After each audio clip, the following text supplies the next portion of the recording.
How do you get away with having a piss in a hotel foyer in Spain on your honeymoon? My brother-in-law did. He was well known for sleepwalking, and coupled with drink, that would happen. And I've already told a previous story about my brother-in-law when he's being drunk and what happened to him and going pissing in the wardrobe because he couldn't get out of the bedroom. And in this scenario, it's back in the mid-90s, and he's just got married, obviously, to my sister. And great wedding, regular, they're off to Spain for the week, on the piss in Spain, having a lovely time as newlyweds. Got the top package for the hotel. They're having a lovely time out there. Okay. And they'll probably been drinking every day, I don't know. But apparently one night, brother-in-law gets up in the middle of the night needing the bathroom. Probably been drinking, I wouldn't know. My sister told me this story, and some of the facts might be a bit wobbly on my side because I haven't spoken to her for ages about this story. But I'm pretty well trying to remember it as she said it to me all that time ago. That he'd got up in the middle of the night for a wee, and because he's in an unfamiliar environment in a hotel room, he must have taken a wrong turn in the room and ended up in the hotel corridor, bollock naked, looking for the bathroom, quite possibly sleepwalking, and he's had a good amount of drink, whatever.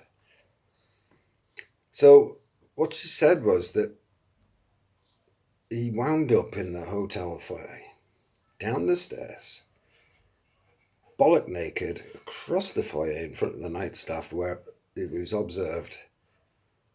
Oh, there must have been some plant pots or something near the door. He had a piss into one of them, totally disregarding his surroundings, shuffled off and back up to his room. And that was it. And of course, the night staff had reported it and would have been caught on the hotel cameras of him and they got up in the morning and he didn't have any reaction and he didn't mention anything to my sister. She was blissfully unaware of it until they went down for breakfast and they let them have the breakfast, and as they were leaving the room, one of the staff, the manager, had got my sister one side requesting to talk to her about him. And told her first without him there.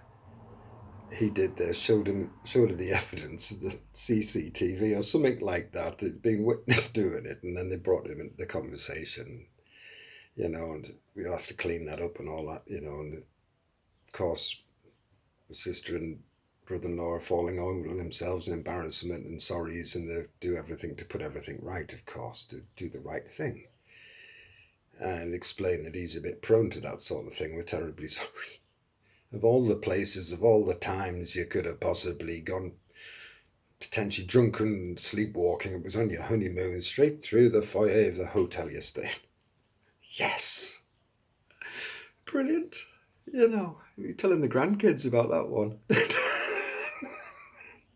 That man is a legend. He really is. I mean,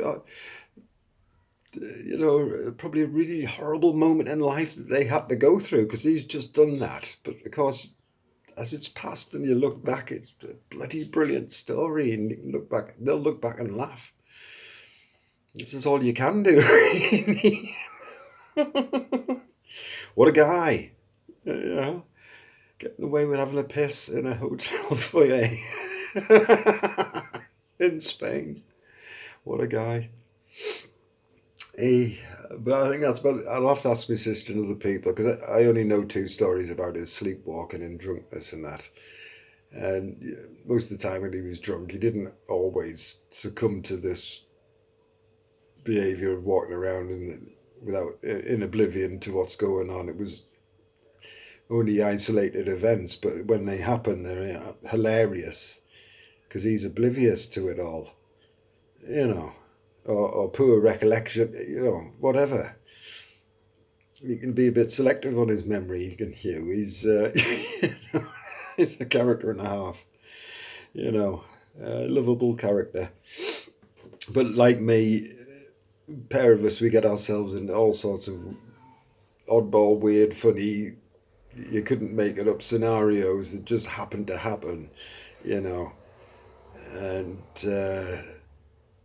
and keep these stories alive and recalling them and telling them to yourselves and the like. It's brilliant because it's the kind of comedy that writes itself, isn't it? You just kind of, the best imagination, sit down and imagine that scenario of a man sleepwalking in a hotel and just urinating to the shock horror of everyone. Would you script that for a TV thing? You'd never make it up. But you heard a story about a man one time that really did it. That's great comedy. Let's have that in a TV skit. And not the best comedy is actually written on real life events. If you go looking into it, a lot of the comedy is based on the author's events. They changed names and slightly embellished stories and stuff in it, but generally the real life events that have been put to script.